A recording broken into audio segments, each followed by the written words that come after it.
Hello everyone and welcome to the class. I hope you all are doing very great. You all are at your home and you all are safe.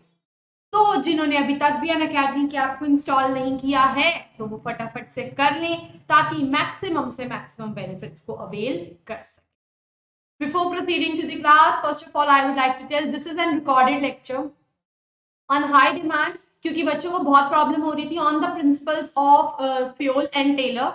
तो आज हम इस chapter में सिर्फ और सिर्फ Taylor और Fayol के प्रिंसिपल्स करेंगे along with the case studies. That's it. साथ ही tomorrow we are having a class of 2 sample papers at 6 p.m. sharp one sample paper and again at 8 p.m. sharp another sample. So please don't take any leave. Don't make any excuses. It will be a very important classes. So here we go.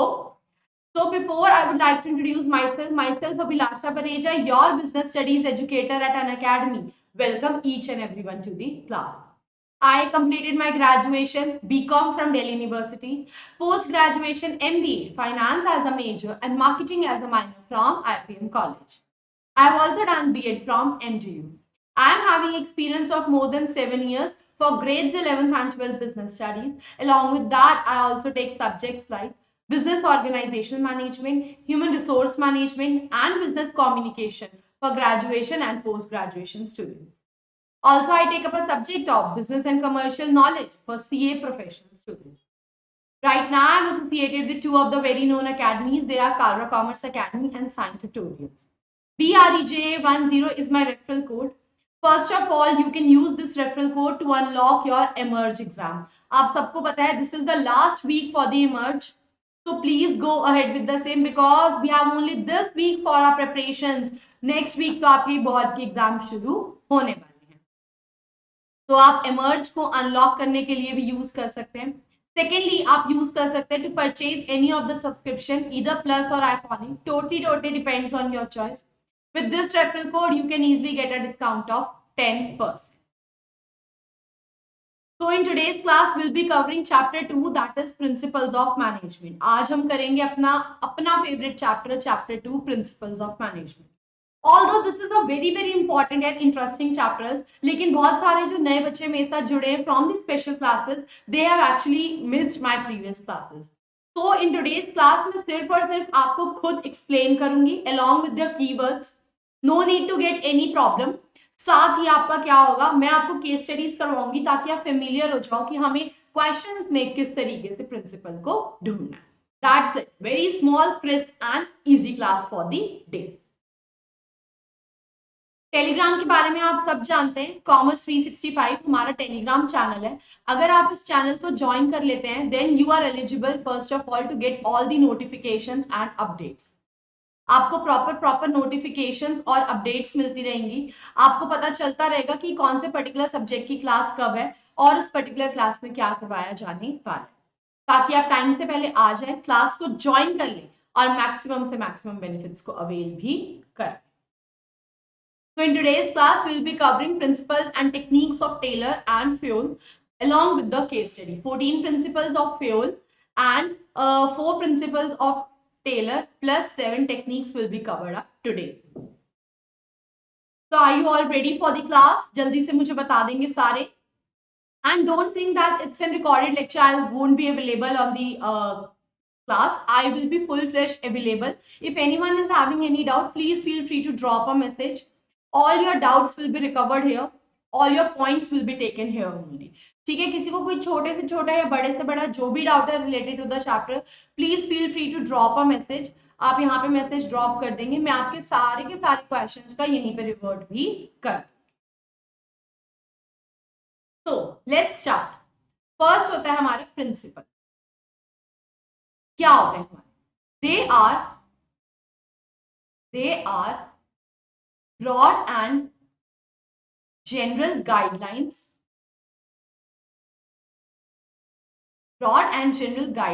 for managerial decision making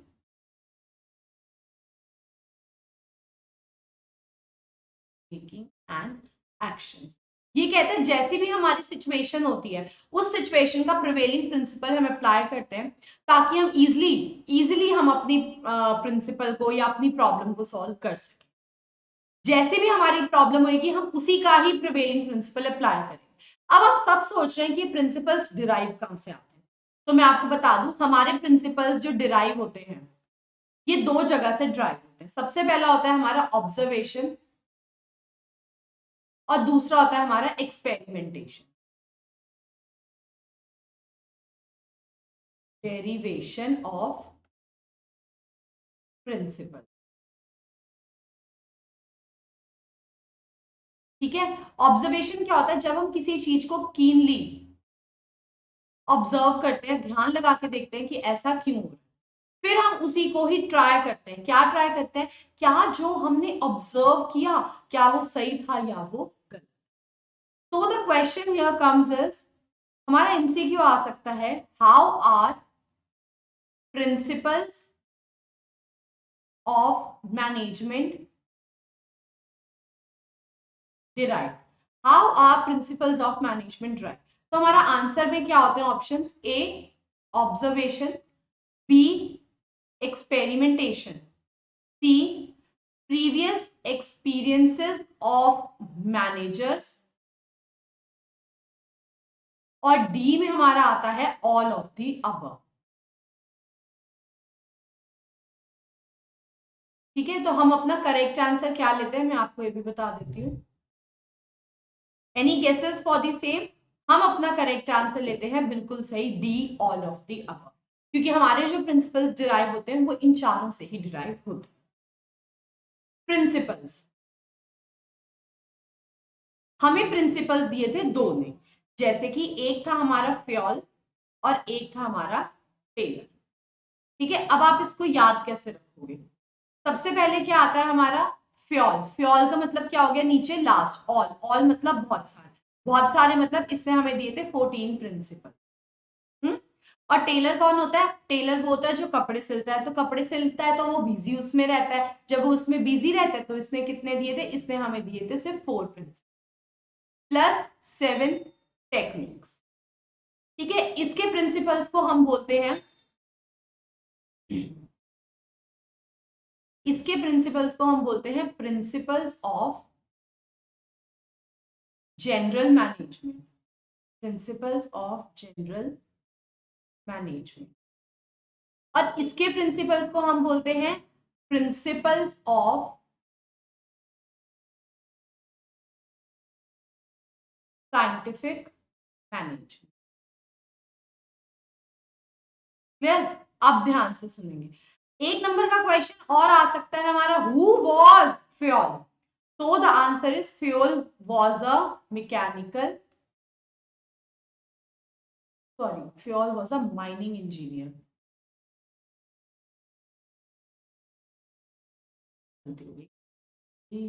Who was fuel, fuel was the mining engineer. Who was tailor, tailor was the mechanical engineer. ये हैं हमारे सारे 1 mark के questions जो हमारे आ सकते हैं। Recalling it again, principles, हमें दो लोगों ने प्रिंसिपल्स दिए थे, एक था टेलर एक था फ्योल। फ्योल ने कितने दिए थे 14, टेलर ने कितने दिए थे 4 प्रिंसिपल्स प्लस 7 टेक्निक्स।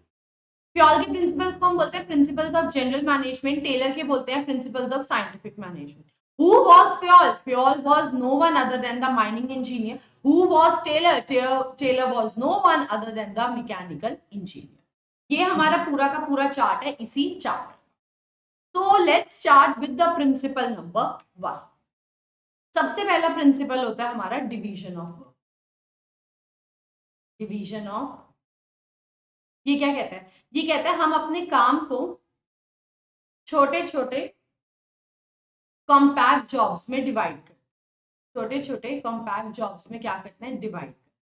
अब हम ये क्यों करते हैं, ताकि हमारा वर्क क्या हो जाए, स्पेशलाइज। स्पेशलाइजेशन ही हमारा वर्ड है जो हम केस स्टडीज में ढूंढते हैं।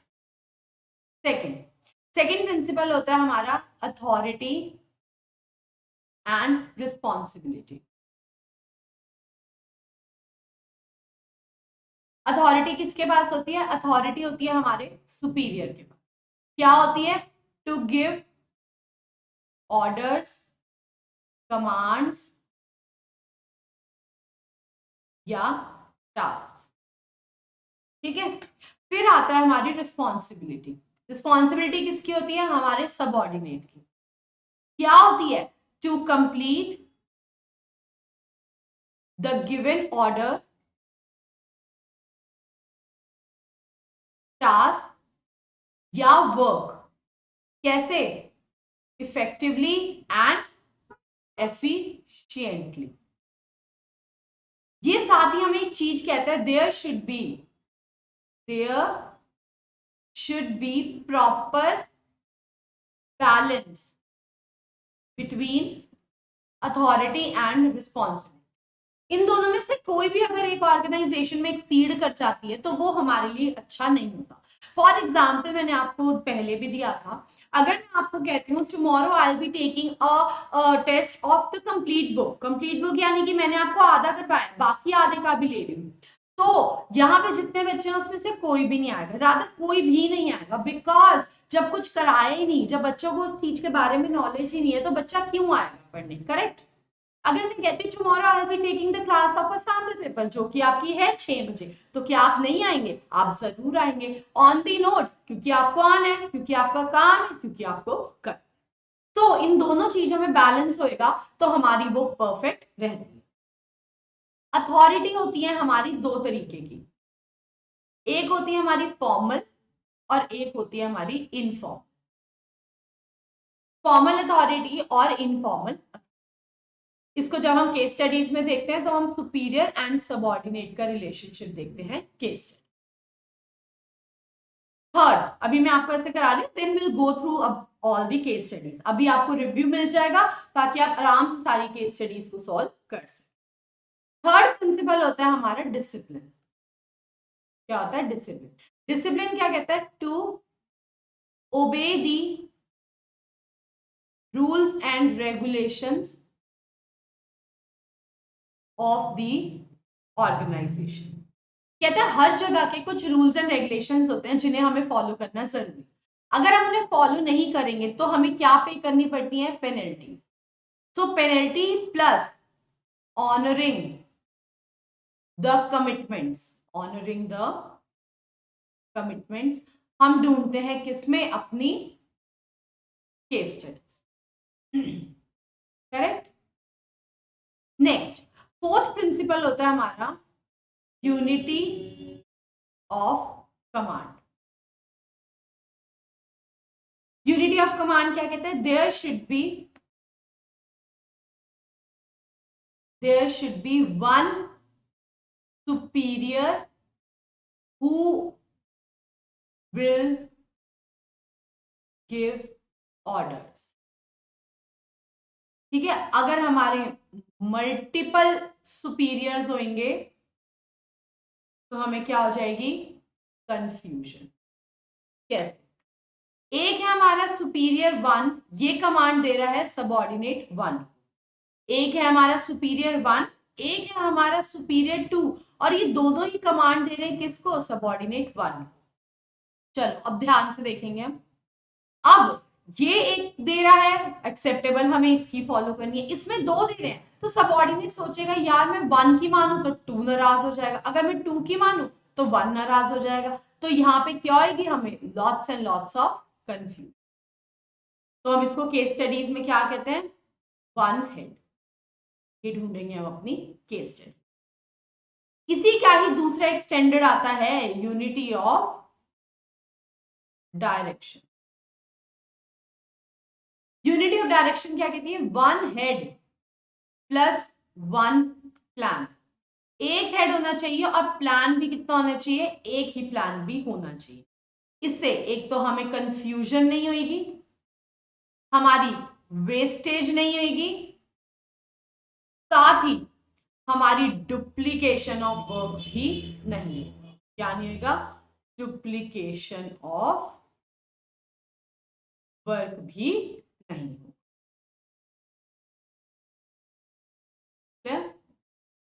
नेक्स्ट, सिक्स्थ फिफ्थ प्रिंसिपल होता है हमारा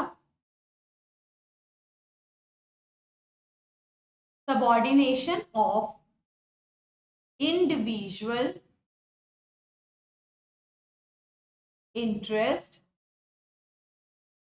टू जनरल इंटरेस्ट।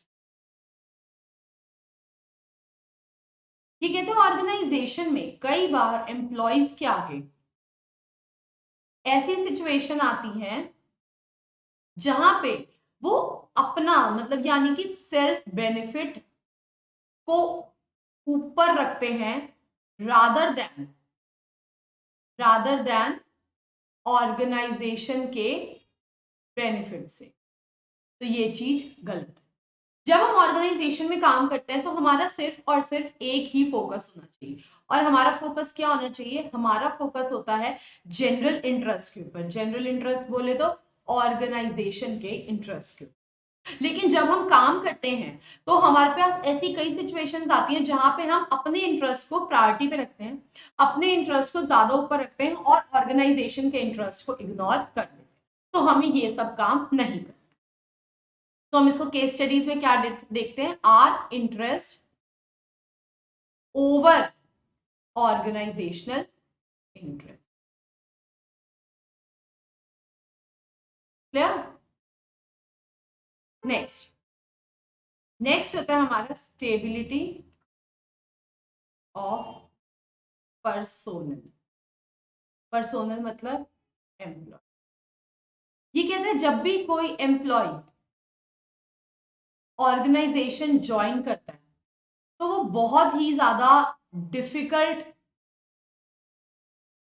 और लेंदी प्रोसीजर को फॉलो करके ही आता है। जो कोई भी एम्प्लॉय अगर हमारा ज्वाइन करता है तो वो बहुत ही लेंदी प्रोसीजर को फॉलो करता है, प्लस बहुत डिफिकल्ट प्रोसीजर होता है, तभी वो एक ऑर्गेनाइजेशन में सिलेक्ट किया जाता है। तो हमें उसको थोड़ा सा क्या देना चाहिए? हमें उसे थोड़ा सा टाइम प्रोवाइड करना चाहिए। टाइम प्रोवाइड इसलिए कि वो ऑर्गेनाइजेशन में सेटल हो सके। अगर बहुत जल्दी जल्दी कोई भी एम्प्लॉय ऑर्गेनाइजेशन चेंज करता है तो उसको न्यू जॉब इजीली नहीं मिलती। क्यों? क्योंकि हर किसी को लगता है यार ये तो यहाँ पे आता है, हमारे लूप होल्स जान लेता है, हमारे बातों का गलत फायदा उठा सकता है, तो कोई भी उसको नई जॉब इजीली नहीं देता। और अगर रेगुलर बेसिस पर कोई ऑर्गेनाइजेशन अपने एम्प्लॉय को कोई भी ऑर्गेनाइजेशन अपने एम्प्लॉय को निकालती है यानी कि बहुत जल्दी जल्दी चेंज करती है तो उसकी गुडविल मार्केट में डिक्लाइन हो जाती है। क्योंकि लोगों को लगता है यार यहाँ पे जॉब करने का तो कोई फायदा ही नहीं है, क्योंकि यहाँ पे तो हमारी जॉब फिक्स नहीं है, यहाँ पे तो हमें बहुत बहुत जल्दी निकाला जाता है। तो इसको हम केस स्टडीज में कैसे ढूंढते हैं? दूसरे कलर से लिख देती हूँ ताकि आपको पढ़ने में आसानी होगी। Stability should be maintained.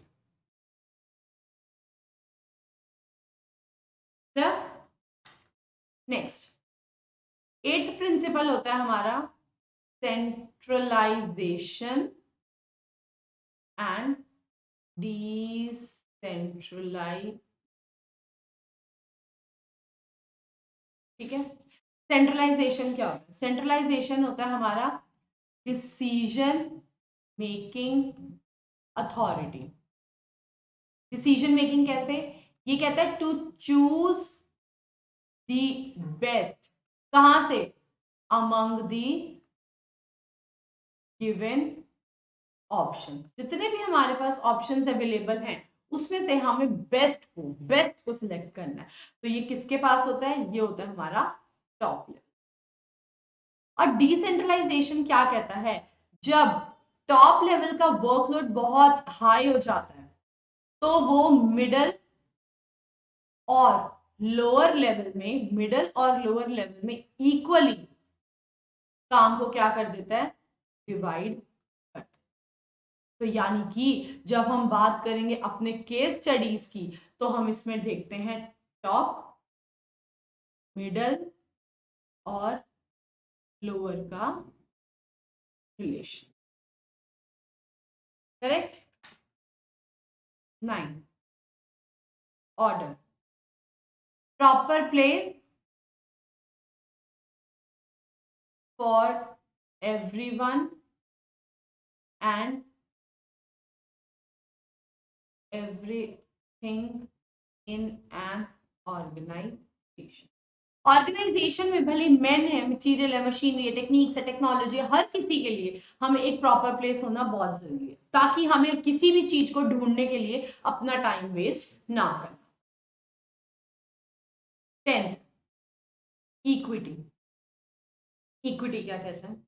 There should be no discrimination on part of language, caste, creed, etc. ये कहते हैं जब हम लोग ऑर्गेनाइजेशन में काम करते हैं तो ऑर्गेनाइजेशन में काम करते हुए हर किसी को इक्वली ट्रीट करना चाहिए. स्पेशली आजकल आप सबको पता है कि हमारे यहाँ पे क्या ट्रेंड चल रहा है. आजकल हमारे यहाँ पे MNCs का ट्रेंड चल रहा है. तो यहाँ पे लोग जो होते हैं बहुत अलग अलग नेशनैलिटी, बहुत अलग अलग रिलीजन के होते हैं. तो हमें यहाँ पे क्या डिस्क्रिमिनेशन नहीं करनी. क्लियर? नेक्स्ट होता है हमारा scalar chain.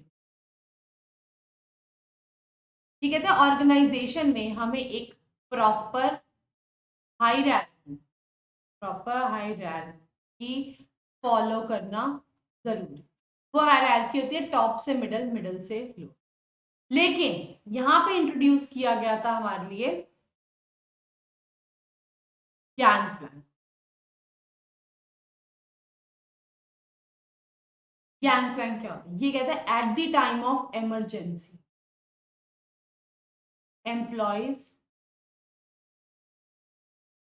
Working at same level can communicate with each other. Same level में काम करने वाले लोग आपस में इजीली कम्युनिकेट करके कोई इंपॉर्टेंट डिसीजन ले सकते. ये तभी यूज किया जा सकता है जब हमारी सिचुएशन होगी किसकी? इमरजेंसी की. अदरवाइज हम एक प्रॉपर हायरार्की यानी कि फॉर्मल लाइंस ऑफ अथॉरिटी, मैं लिख देती हूँ यहाँ पे, दूसरे पेन से लिख देती हूँ ताकि आपको पढ़ने में आसानी होगी.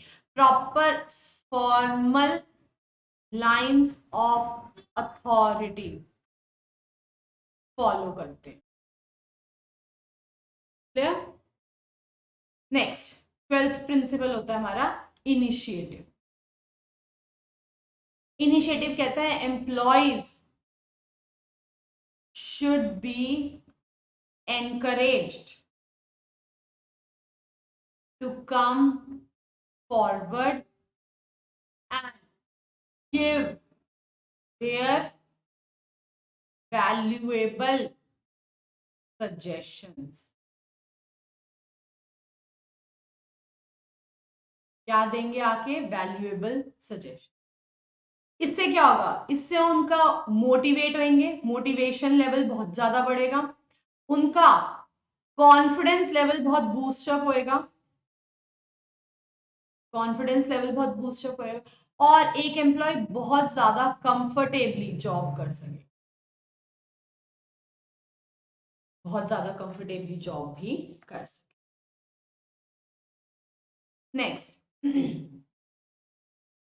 नेक्स्ट होता है हमारा रेम्यूनरेशन ऑफ एम्प्लॉय. अगर आप ये वाले सारे कीवर्ड्स याद कर लोगे ना, आपको चुटकियों में प्रिंसिपल्स के क्वेश्चन सॉल्व हो जाएंगे. This is a open guarantee to each and every student who all are watching this video. Remuneration of employees, ये क्या कहता है? रेम्यूनरेशन का मतलब तो आप सब जानते ही हैं. रेम्यूनरेशन का मतलब क्या होता है? हमारा सैलरीज. तो ये कहता है सैलरीज और वेजेस शुड बी फेयर. ये कहते हैं सैलरीज और वेजेस होती है, they have to be fair. Fair किसके बीच में?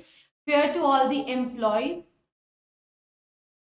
And to the organization. ये कहते हैं एम्प्लॉयज का एटलीस्ट मिनिमम या reasonable standard of living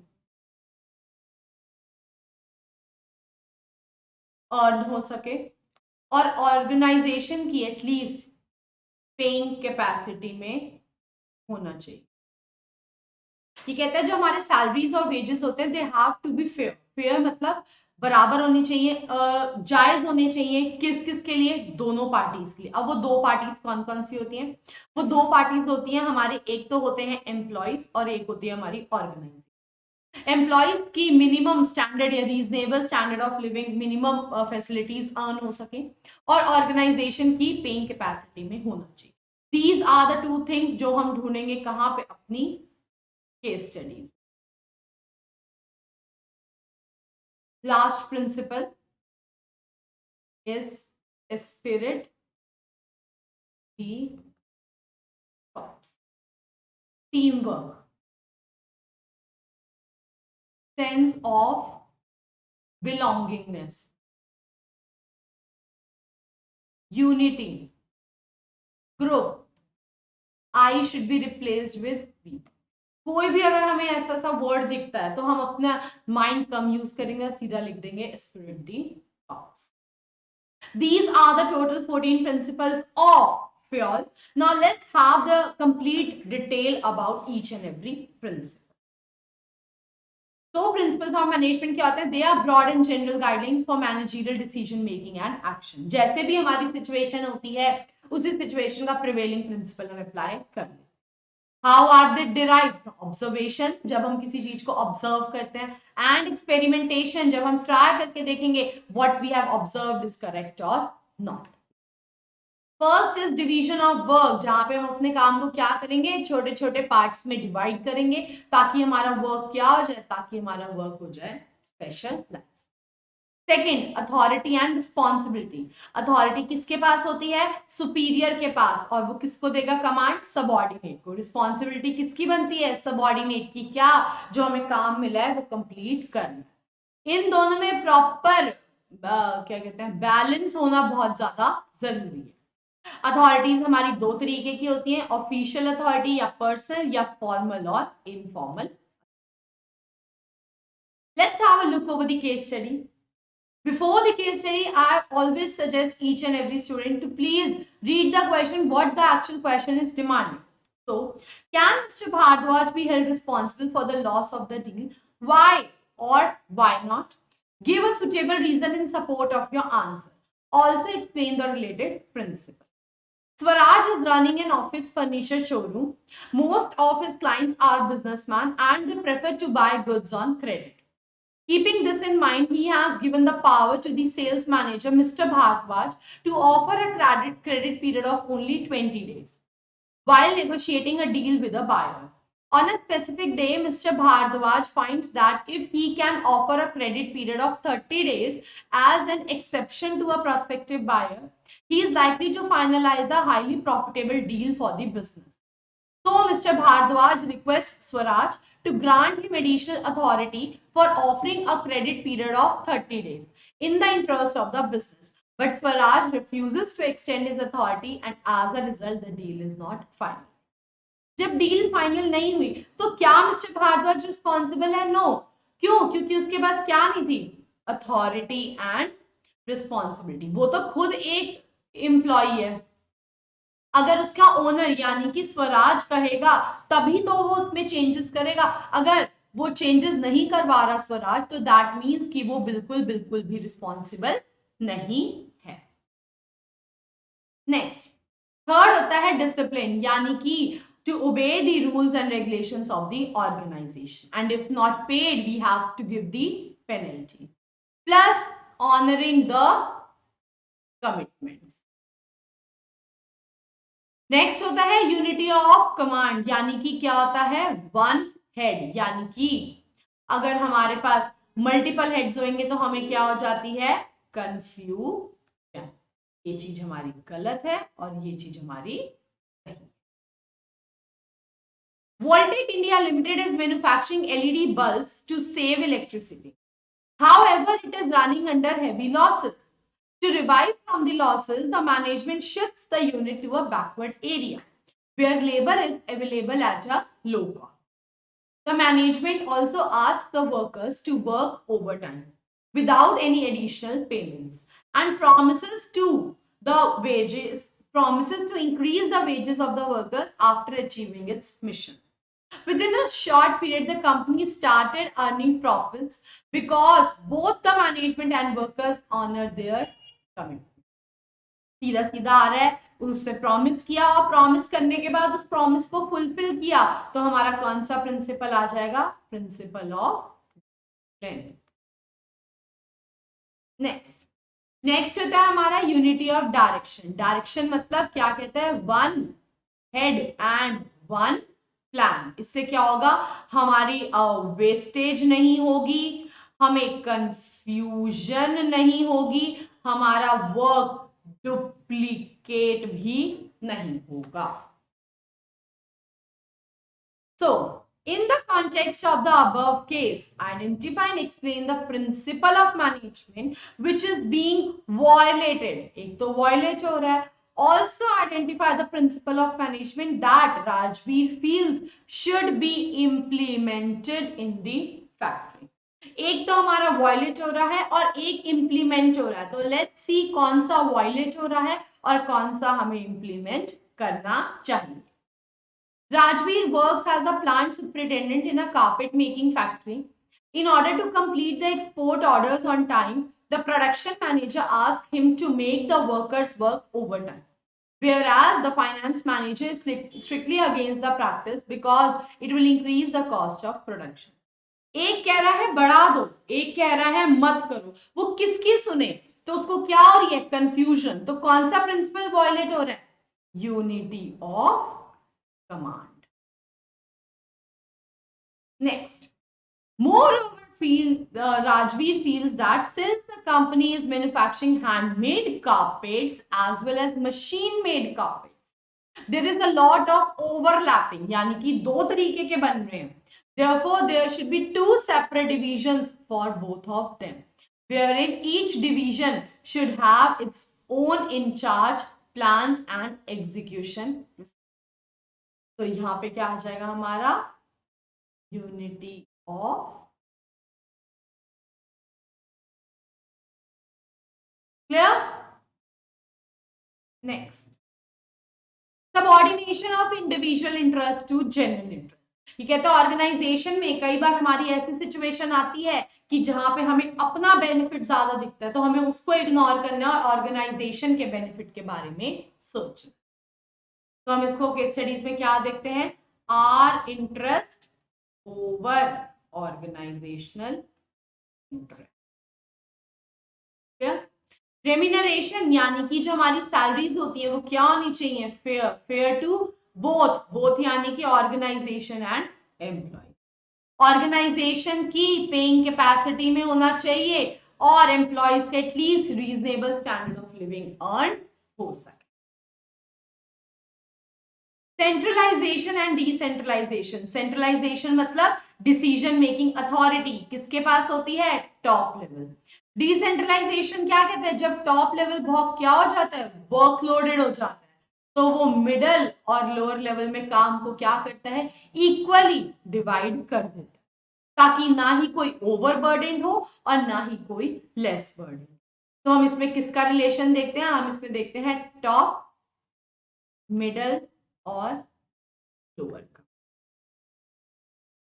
scalar change वो कहता है क्या फॉलो करना चाहिए? Proper formal lines of authority should be followed. Proper lines of authority यानी कि टॉप से मिडल, मिडल से लोअर। लेकिन इसमें उसने इंट्रोड्यूस किया था गैंग प्लान। गैंग प्लान क्या कहता है? At the time of emergency, अगर कभी भी इमरजेंसी आई है तो सिचुएशन ऐसी हो गई है, तो जो सेम लेवल पे लोग काम कर रहे हैं वो आपस में कम्युनिकेट करके कोई इंपॉर्टेंट डिसीजन ले सकते हैं। और जब वो लोग कोई इंपॉर्टेंट डिसीजन लेंगे तो हम इजीली अपनी प्रॉब्लम को भी सॉल्व कर सकते। Next, case study. Identify and explain the various principles of management, यानी कि मतलब एक से ज्यादा है, that Mehul is advising Neeraj to follow while doing the job. Neeraj is selected for the post of software developer in an IT company.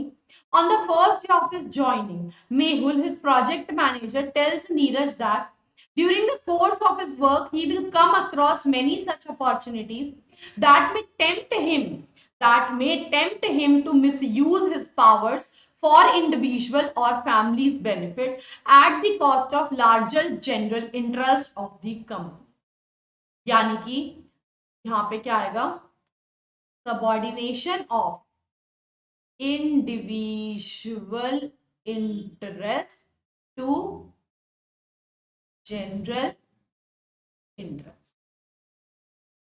In such situations, he should rather exhibit exemplary behavior, as it will raise his stature in the eyes of the company. Also, for interacting with anyone in the company on official matters, he adopt the formal lines of authority, यानी कि Taylor. Correct. 2 minute का break. If anyone is having any doubt जल्दी से पूछेंगे.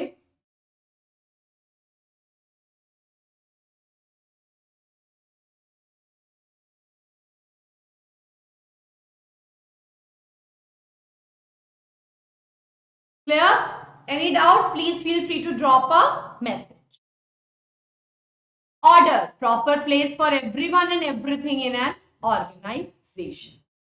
Equity, no discrimination on part of language, caste, creed, religion, etc. Specially जो आजकल का हमारा दौर चल रहा है किसका, एमएनसी का, जहां पे लोग जो होते हैं क्या बहुत बहुत जगह से आए होते हैं, डिफरेंट रिलीजन, डिफरेंट नेशनैलिटीज के. अगर हम वहां पे डिस्क्रिमिनेशन करेंगे, so no one will be able to work properly in the organization. Case study. Which principle of management is being violated? Hina and Harish are typists in a company having the same qualification, education. Hina gets rupees 3,000 per month and Harish gets rupees 4,000 per month as salaries for the same working hours. So, principle of equity. ये तो सारे बच्चों को आता ही होगा. Stability of person, यानी कि जब एक एम्प्लॉय ऑर्गेनाइजेशन ज्वाइन करता है तो वो बहुत ही डिफिकल्ट प्रोसीजर्स के साथ पहुंचता है, तो हमें उसको क्या देना चाहिए, टाइम प्रोवाइड करना चाहिए ताकि वो सेटल डाउन हो सके. Initiative, employee should be encouraged, उन्हें अपॉर्चुनिटी मिलनी चाहिए ताकि वो ऑर्गेनाइजेशन के इंपॉर्टेंट मैटर्स में अपने डिसीजंस दे सके, यानी कि प्रॉपर सजेशंस दे सकें. और अगर उनके सजेशंस अच्छे हैं तो देयर सजेशंस शुड बी क्या, rewarded. Next, in the context of the above case, identify and explain the principles of management which Gurpreet is unable to apply and is perpetually out on a look for a new start. वैसे तो हमें यहीं से ही पता लग रहा है, हमें केस स्टडी पढ़ने की जरूरत ही नहीं है, बट फिर भी हम पढ़ते हैं. Gurpreet is running a retail mart in Varanasi to provide various types of products of daily use under one roof to the buyers. The employee turnover in his business is very high and is perpetually on a lookout for a new job.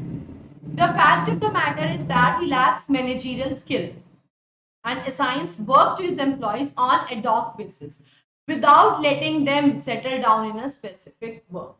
This approach of his creates a sense of insecurity among the employees and they tend to leave the job very quickly. जो job को leave कर रहे हैं यानी कि उनकी consistency week है, यानी कि क्या प्रिंसिपल हमारा यहाँ पे यूज नहीं कर रहा प्रॉपरली, स्टेबिलिटी ऑफ पर्सन, वो टाइम ही नहीं दे रहा. However, he is very good fearing person and offer fair wages to his employees so that they can afford a reasonable standard of living. यानी कि remuneration of employees.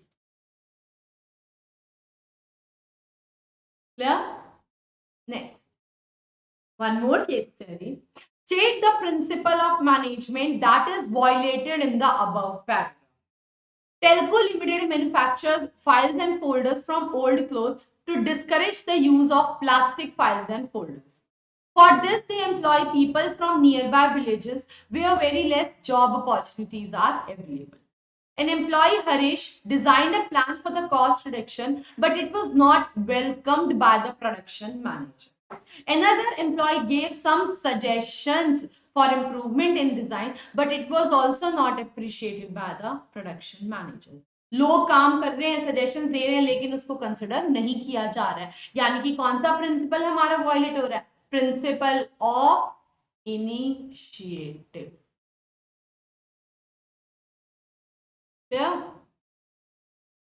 Spirit the corps यानी कि क्या? I should be replaced with B. Team spirit, sense of belongingness, group unity, mutual understanding. कोई भी हमें ऐसा word दिखेगा, we should not use our maximum of brains. फटाफट से आंसर लिख दो. Spirit the corps. Clear? Any doubt? Next, let's have a look over the case study. State one principle of management given by Fioll. एक principal बताना है बस हमें.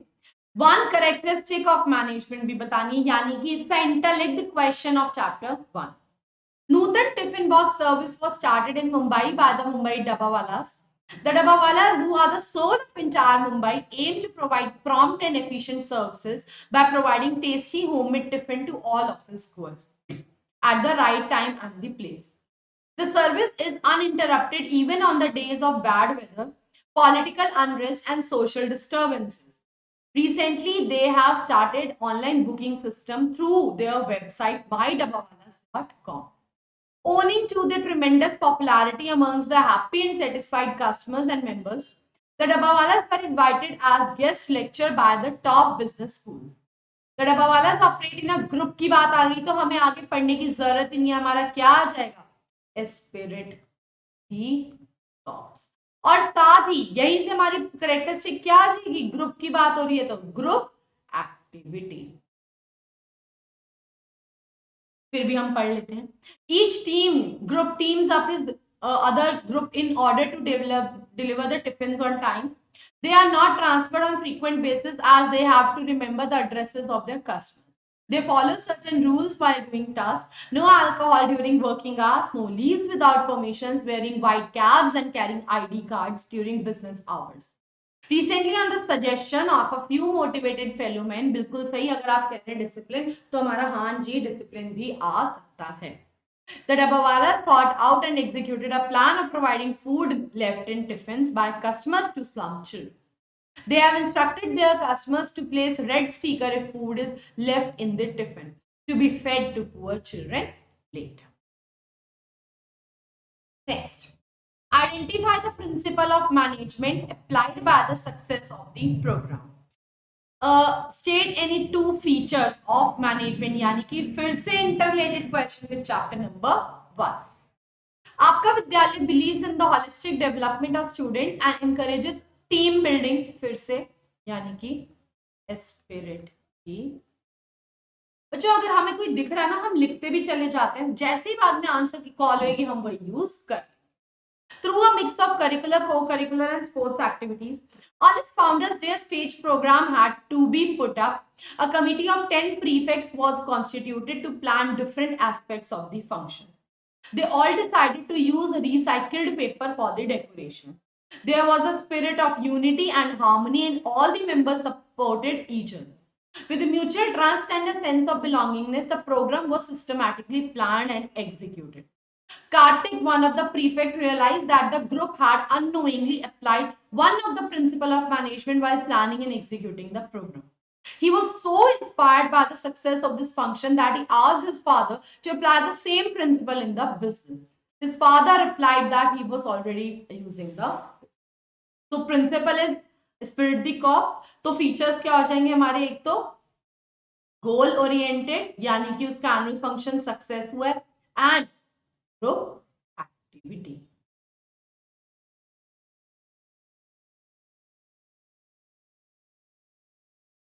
Next, in the context of the above case explain the various principles, यानी कि बहुत सारे principles हैं और एक प्रिंसिपल हमारा वायलेट भी हो। राधिका ओपन से ज्वेलरी शोरूम इन जयपुर। अच्छा आप 2 मिनट रीड करिए, देखते हैं आप कितना सॉल्व कर सकते हैं।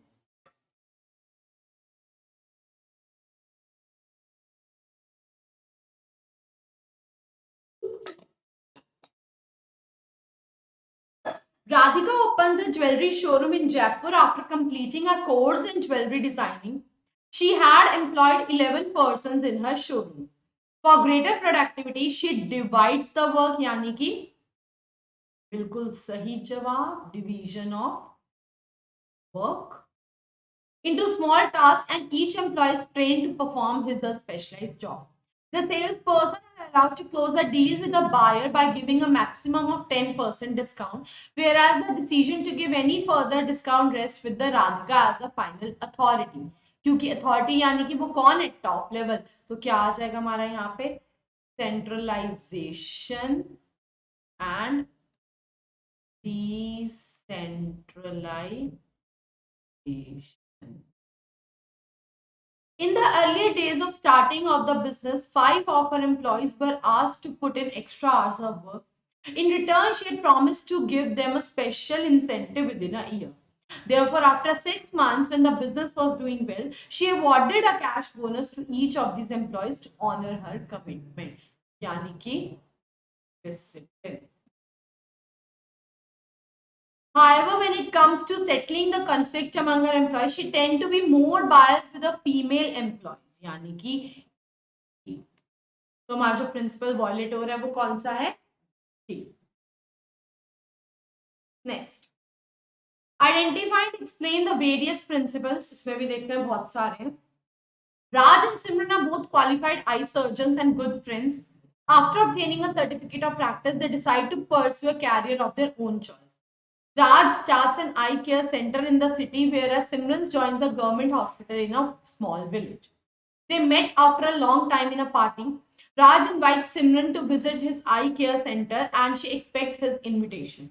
She observes at her clinic that there is a fixed place for everything and everyone, and it is present that so that there is no hindrance in the activities of the clinic. Yani ki order. Also, Raj tends to replace I with we. Yani ki spirit, the corpse. In all the conversation with the staff member. Later on, Raj shares that there is always deal with lazy persons Stanley to send the message that everyone is equal in his eyes. Yani ki equal. Clear? So, anyone is having any doubt in the 14 principles? Clear hai sabko? So, shall we move forward? So, here we go. इसके बाद आते हैं हमारे Taylor के। Taylor हमें दिए थे सिर्फ 4 प्रिंसिपल। पहला होता है हमारा science not rule of thumb. ये कहते हैं ऑर्गेनाइजेशन में हमें हिट एंड ट्रायल मेथड को रिप्लेस करके वो मेथड्स यूज करने हैं जो हमें मैक्सिमम क्या एफिशिएंसी प्रोवाइड करते हैं। तो हिट एंड ट्रायल हम किस में ढूंढेंगे, अपना case study. Second, just second, harmony not Discord. ये कहता है ऑर्गेनाइजेशन में को चलाने वाले 2 लोग होते हैं, एक होती है मैनेजमेंट और एक होते हैं वर्कर्स। अगर मैनेजमेंट वर्कर्स के बारे में और वर्कर्स मैनेजमेंट के बारे में सोचें तो हमारी आपस में क्या हो जाएगी, लड़ाई खत्म हो जाएगी। क्या हो जाएगी, यानी कि डिस्कॉर्ड खत्म हो जाएगी। इसके लिए इसने इंट्रोड्यूस किया था मेंटल रेवोल्यूशन। क्या इंट्रोड्यूस किया था इसने, मेंटल रेवोल्यूशन। ये कहता है changing the mindset of managers and workers towards each other. ये कहते हैं मेंटल रेवोल्यूशन क्या होता है, जहां पे हम मैनेजर्स और वर्कर्स की आपस में सोच बदलते हैं, जहां पे मैनेजर्स वर्कर्स के बारे में और वर्कर्स मैनेजर्स के बारे में सोचना शुरू कर देते हैं ताकि हमारी ऑर्गेनाइजेशन में लड़ाइयां खत्म। तो जब ये केस स्टडीज में आता है तो हम ढूंढते हैं नो क्लास कॉन्फ्लिक्ट।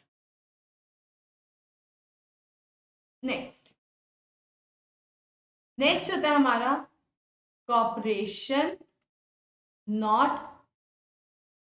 इंडिविजुअलिज्म। सबसे पहले तो ये क्या है, ये है हमारी एक्सटेंशन किसकी, हार्मनी नॉट डिस्कॉर्ड। तो हम केस स्टडीज में सबसे पहले क्या देखते हैं, नो क्लास कॉन्फ्लिक्ट। और दूसरा कहता है कि हमें आपस में एम्प्लॉयज को चांस देना चाहिए so that they can give their valuable suggestions, और उनके best suggestions should be rewarded. Best suggestions should be rewarded. तो सबसे पहले हम क्या देखते हैं, no class conflict plus valuable suggestion.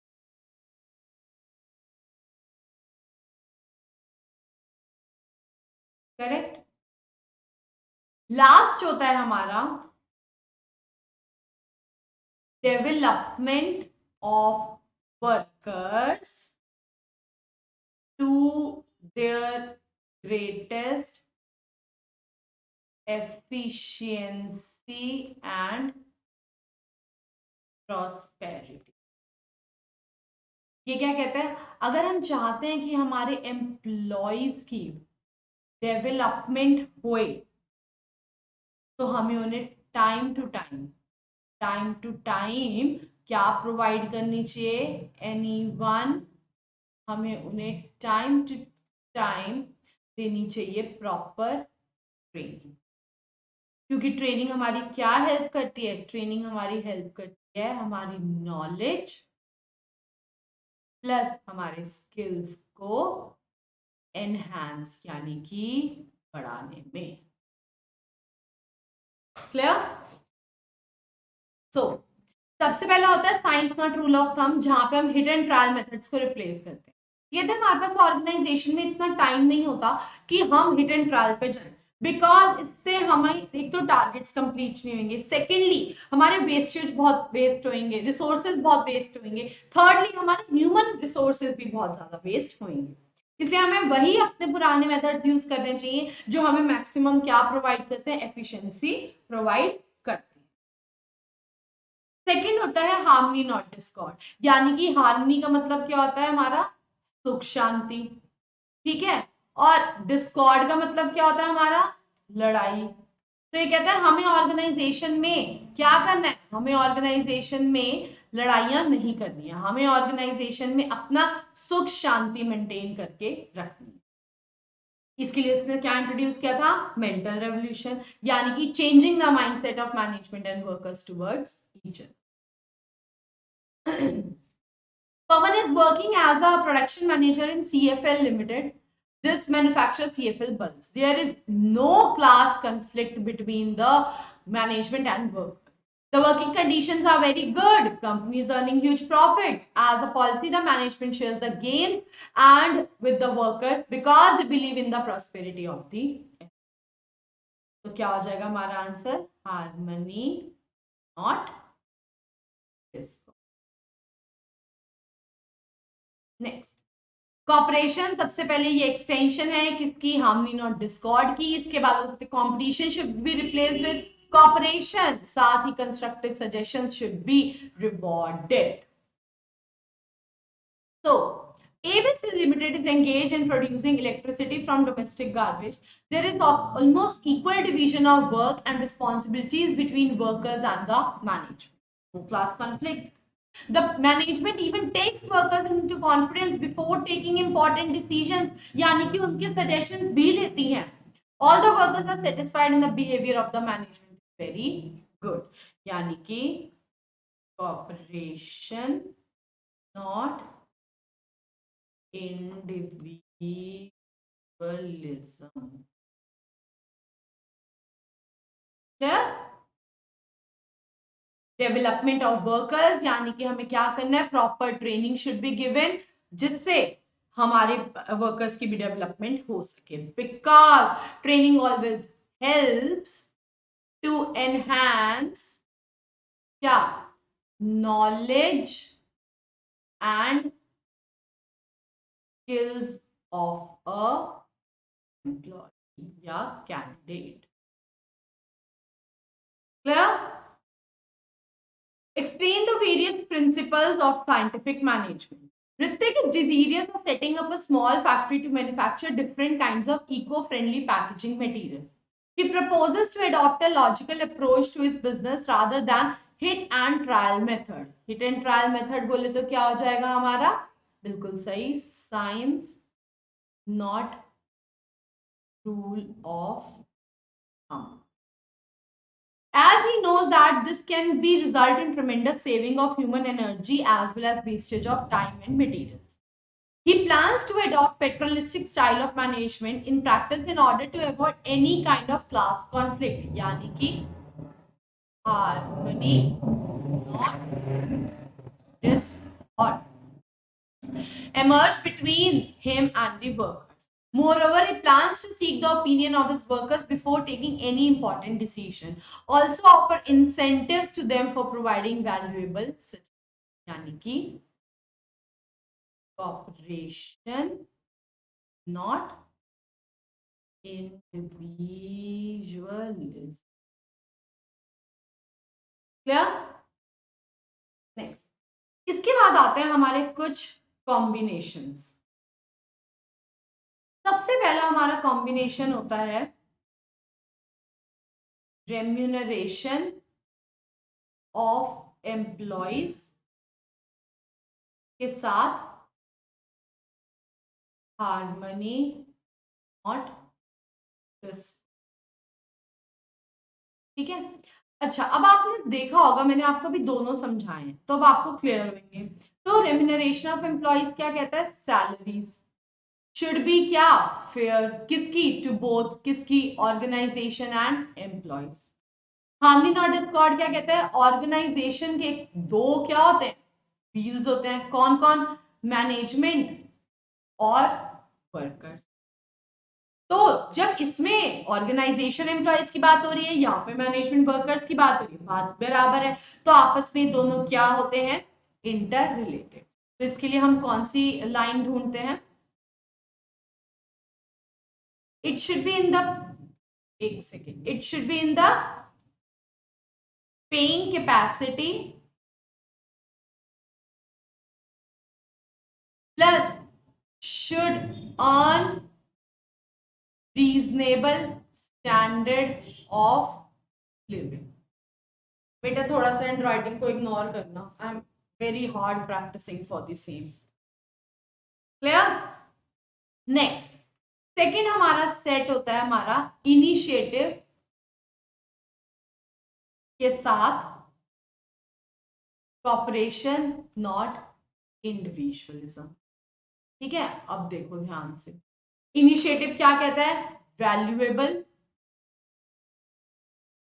Suggestions, और कॉपरेशन नॉट इंडिविजुअलिज्म क्या कहता है, हार्मनी नॉट डिस्कॉर्ड की क्या है, extension, plus valuable suggestions should be rewarded. तो ये दोनों आपस में क्या हो गए, कॉम्प्लीमेंट्री. थर्ड आता है हमारा division of work plus development of employees to their greatest efficiency and prosperity. चलो अब ध्यान से सुनिए। डिवीजन ऑफ वर्क क्या कहते हैं? हम क्या करते हैं, अपने वर्क को डिवाइड, ताकि हमारा वर्क क्या हो जाए, स्पेशलाइज्ड। क्लियर? और डेवलपमेंट ऑफ वर्कर्स क्या कहता है कि हमें क्या देनी होती है, प्रॉपर ट्रेनिंग। प्रॉपर ट्रेनिंग देंगे तो क्या होंगे, उनकी नॉलेज और स्किल्स क्या होंगी, एनहांस, सो एज कि हमारा वर्क क्या हो जाएगा यहाँ पे भी स्पेशलाइज। तो दोनों आपस में क्या हो जाते हैं, म्यूचुअली कॉम्प्लीमेंट्री। पहला हमारा सेट था हार्मनी नॉट डिस्कॉर्ड। हमारी स्टेटमेंट आती है द प्रिंसिपल, अभी बताते the principles of Taylor and Fayol are mutually complementary. So पहला होता है हार्मनी नॉट डिस्कॉर्ड के साथ remuneration of employee. The principles of Taylor and Fiola are mutually complementary. One believed that management should share the gains with the workers, while the other suggested that the employees' compensation should depend on the earning capacity of the company and should give them a reasonable standard of living. यानी कि सीधा सीधा क्या बोल रहे हैं, remuneration of employees plus remuneration of employees plus harmony not discord. Clear? Next. Second होता है cooperation और individualism के साथ initiative.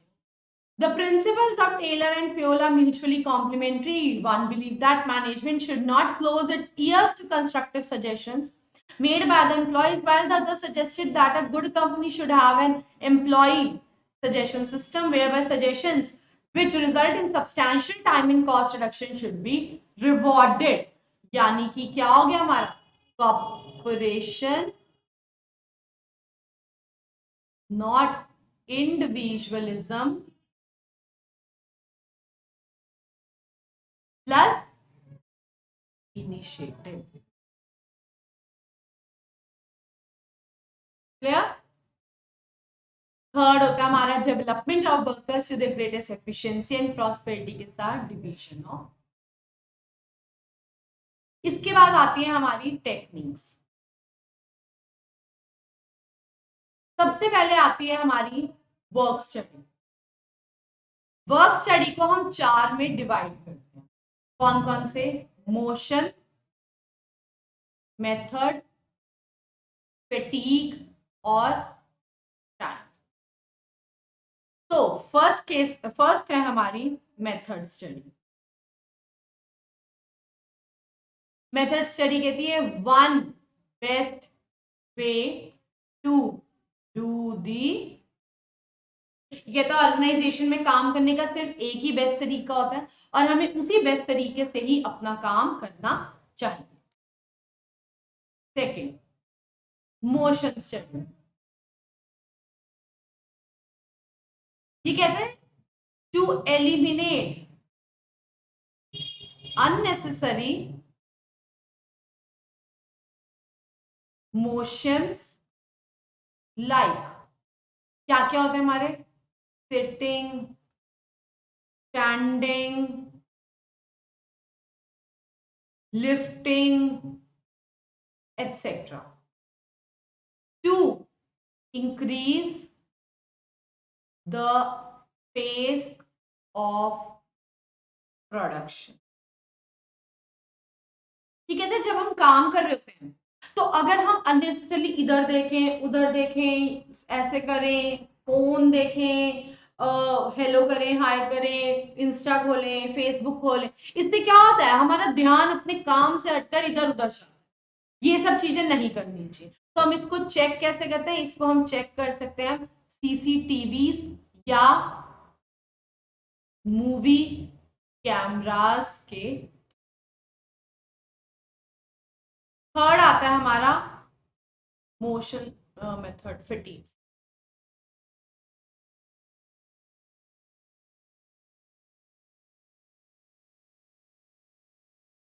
थर्ड आता है हमारा फैटीग स्टडी।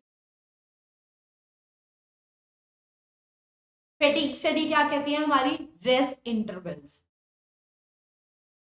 अगर एक एम्प्लॉय सुबह 8 बजे से लेके 4 बजे तक काम कर रहा है और एक एम्प्लॉय 8 से 10 काम कर रहा है, 10 से 11 उसका ब्रेक, फिर वो 11 से 1 काम कर रहा है, 1 से 2 उसका ब्रेक, फिर वो 2 से 4 काम कर रहा है और 4 बजे उसकी हो जाती है छुट्टी। तो इसमें जब उसको रेस्ट मिल रहा है, उसका एनर्जी लेवल क्या हो जाएगा, बढ़ जाएगा। तो हमें हमेशा रेस्ट इंटरवल्स प्रोवाइड करने चाहिए ताकि अगर हम अपनी प्रोडक्शन की कंसिस्टेंसी को मेंटेन करके रखना चाहते हैं। नेक्स्ट होती है हमारी टाइम स्टेप। ये क्या कहते हैं, standard time should be set to do the job. हर काम को करने का एक स्टैंडर्ड टाइम होता है और उसको सेट करना जरूरी है, क्योंकि बच्चों मैंने आपको पहले भी बोला था टाइम के ऊपर ही हमारी क्या कॉस्ट पूरी की पूरी डिपेंडेंट होती है। तो इसको हम चेक कैसे कर सकते हैं, स्टॉप वॉचेस के। नेक्स्ट होती है standardization and simplification of work. Standardization कहता है proper qualities should be maintain. क्या कहता है हमारा, proper quality should be maintained. और सिंप्लीफिकेशन क्या कहता है, to eliminate unnecessary sizes, varieties, colors etc. Standardization कहते हैं एक प्रॉपर क्वालिटी मेंटेन करके रखना बहुत जरूरी है। वो क्वालिटी एक्चुअली में हमारी हेल्प करती है कि हमारी हमेशा सेल में कंसिस्टेंसी बनी रहे। सिंप्लीफिकेशन कहते हैं जब हम काम करते हैं तो काम करते हुए हम बहुत ज्यादा हौच पौच कर देते हैं, अपने काम को गड़बड़ खिचड़ी मचा देते हैं। हमें ये सब नहीं करना, हम अपने काम को जितना सिंप्लीफाई करके चलेंगे हमारा काम उतना ही ज्यादा अच्छा भी होएगा। नेक्स्ट होती है हमारी डिफरेंशियल पीस वेज सिस्टम। ये कहता है ऑर्गेनाइजेशन में 2 तरीके के एम्प्लॉय काम करते हैं, इनएफिशिएंट और efficient workers.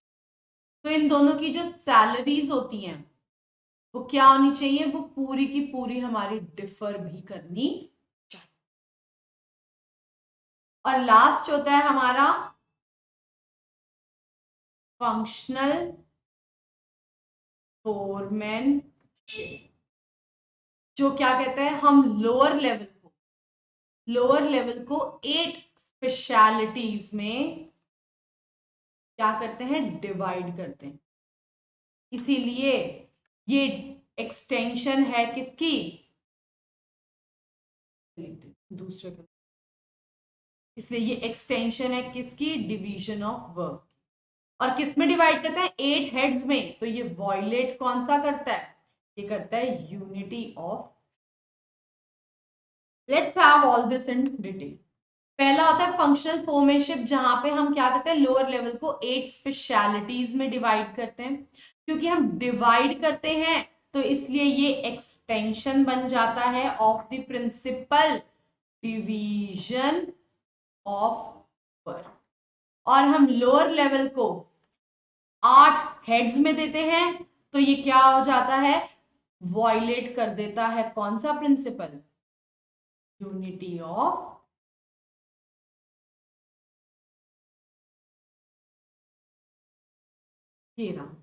Division of work की extension and violates unity of company.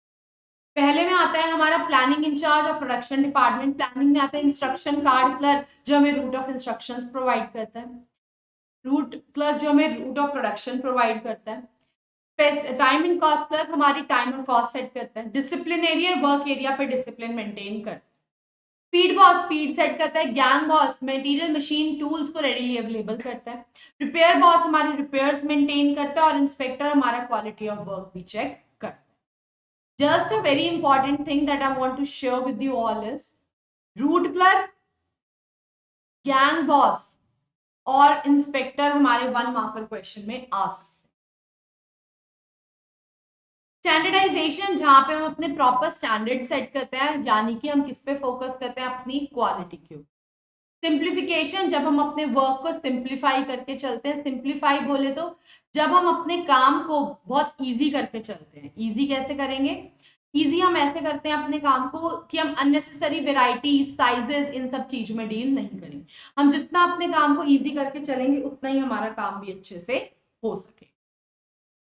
Steady Buddy Private Limited is a company dealing in stationery items. In order to establish standards of excellence and quality in materials and in the performance of men and machines, the company adheres to benchmark during production. Moreover, its products are available in limited varieties, sizes, and dimensions, thereby eliminating superfluous diversity of products.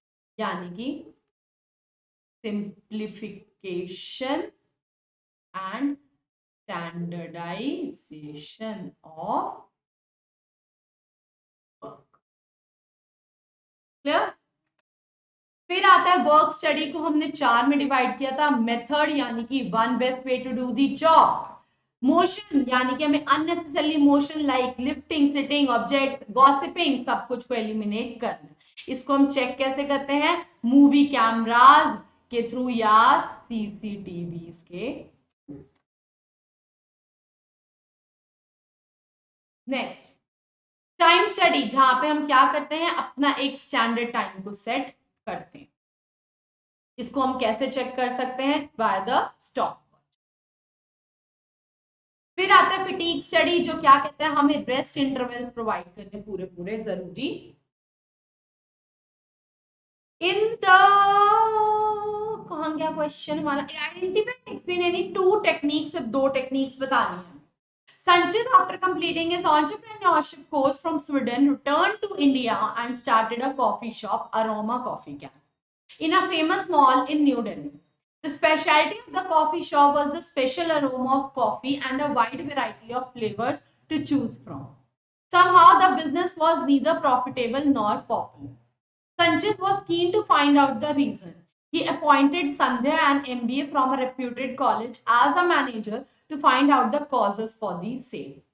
Sandhya took feedback from the clients and found out that though they loved the special unique aroma of coffee, but were not happy with the long waiting time, yani ki time study taken to possess the order. She analyzed and found out that there were many unnecessary obstructions in between which could be eliminated, yani ki motion study. She fixed a standard time for processing the order. She also realized that there was some flavor whose demand was not enough.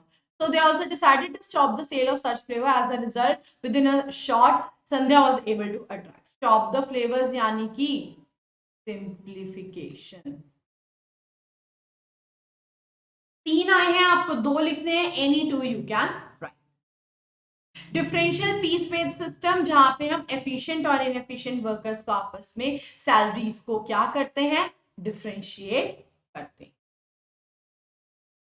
Anshul owns a small scale factory where utility items are prepared from waste material like paper, mat items, paper and cloth bags, decorative material, etc. Over the past few weeks, he was observing that the productivity of one of his very efficient worker, Ramdas, is going down. So he decided to probe into the matter and confronts Ramdas one day. On being asked, Ramdas shares with Anshul that he was deliberately slowed down in his work as many of the less efficient workers often pull his leg, saying that there is no need for him to be more efficient when everybody is being paid at the same rate. Taking a lesson from this insight, Anshul decided to implement an incentive bonus plan so as to differentiate between efficient and inefficient work. So the technique available is differential piece wage. Clear? With this, we have come to an end. If anyone is having any doubt, please feel free to drop a message. I'll surely revert to your doubt. Unacademy की app को install करके हमारी 2 subscriptions आती हैं, plus and iconic. मैं आपको पहले plus के बारे में बताती हूँ। आप घर बैठे पढ़ाई कर सकते हैं, आपके सारे सब्जेक्ट्स एक छत के नीचे कवर अप किए जाएंगे, आप इंडिया के टॉप एजुकेटर्स के साथ पढ़ाई कर रहे हैं, प्रॉपर डाउट क्लियरिंग सेशंस आपके लिए रखे जाएंगे, कोई भी पॉइंट टॉपिक चैप्टर आपका छूटेगा नहीं, proper motivation and guidance will be provided to you all. Study materials आप इजीली डाउनलोड कर सकते हैं in PDF formats, practice test paper जिस भी फॉर्म में आप देना चाहें, लाइव टेस्ट सीरीज होगी ताकि आपको बोर्ड के पैटर्न से फेमिलियर कराएं। अगर आप 12 मंथ्स की सब्सक्रिप्शन लेते हैं, यू हैव टू पे only 1250 rupees for a month. अगर आप 24 मंथ्स की लेते हैं तो यू हैव टू पे only 1042 rupees for a month. इसी के साथ अगर आप मेरा रेफरल कोड जो कि BREJA10 है यूज करोगे तो आपको 10% का एडिशनल डिस्काउंट भी प्रोवाइड किया जाए। नेक्स्ट होती है हमारी आइकॉनिक। जो बच्चे हमारे ग्रुप में पढ़ने में कंफर्टेबल नहीं होते हैं वो इजिली 1-on-1 मेंटर के साथ पढ़ाई कर सकते हैं। साथ ही उसी मेंटर के साथ सारे डाउट क्लियरिंग सेशंस भी कंडक्ट किए जाएंगे, प्रॉपर वीकली रिपोर्ट्स बनाई जाएंगी ताकि आपके सारे छोटे से छोटे बड़े से बड़े पॉइंट्स टॉपिक्स क्लियर हो जाएं और आपको पता चल सके where you stand at the end of the week. Along with being in touch with you, आपके मेंटर आपके पेरेंट्स के साथ भी कॉन्टैक्ट में रहेंगे ताकि आपके पेरेंट्स को भी आपकी रिपोर्ट्स के बारे में बता सके। Proper study planners will be made ताकि आपको एक वे मिल सके कैसे आपको पढ़ाई करनी है। अलॉन्ग विद दिस आपके प्लस के भी सारे फीचर्स यहाँ पे कवर अप किए जाएंगे। अगर आप 12 मंथ्स की सब्सक्रिप्शन लेते हैं यू हैव टू पे only 2333 rupees for a month, और अगर आप 24 मंथ्स की लेते हैं तो यू हैव टू पे only 2000 rupees for a month. इसी के साथ अगर आप मेरा रेफरल कोड जो कि BREJA10 यूज करोगे तो आपको 10% का एक्स्ट्रा डिस्काउंट भी प्रोवाइड किया जाए। एमर्ज हमारा चल रहा है and this is the last week for the emerge. Go ahead and apply for the same because we have only 2 more weeks left for our only this week left for our exams। तो इसमें आपका live mock test होएगा, इसकी आपको proper detail report card मिलेगी, साथ ही आपको CBSE की सारी गाइडलाइंस के बारे में जागरूक कराया जाएगा। Also you can get the solutions by the top educators of India. CBSE का पूरा पैटर्न फॉलो होएगा टर्म 1 का, जहां पे 90 मिनट्स में आपको एमसीक्यू का पूरा क्लिक करना है। ये जो होएगा हमारा फ्री ऑफ कॉस्ट होता है, इसके लिए आपको कोई पैसे नहीं देने, सिर्फ आपको इस टेस्ट को अनलॉक करना पड़ेगा। अनलॉक के लिए आप मेरा रेफरल कोड जो कि BREJA10 यूज कर सकते। The timings for the test are 5 PM to 6:30 PM। The schedule is हमारा सैटरडे को होता है किसका, अकाउंट्स का, हमारा संडे को होता है किसका, इको का, और हमारा मंडे को होता है किसका, बिजनेस का। तो please go ahead and apply for the same. Bugs Bounty, a very special feature organized by an academy in which if you see any inappropriate content or data, please go to the description below, a form is provided. You can easily fill the form and report for the same. If you will be correct and you will be the first one, you can easily claim your prizes. An academy में term 1 को crack करने के लिए for all the different streams like science, commerce और humanities के लिए आपके batches हैं, आप इजिली इनको ज्वाइन कर सकते हैं और अपने best to best crash course के साथ टर्म 1 को क्रैक कर सकते हैं। Thank you so much. Will be meeting tomorrow at sharp 6 PM with your own favorite sample paper. Till then, please take care of yourself. Don't go out because still pandemic is going on. Bye everyone. Good night. Take care.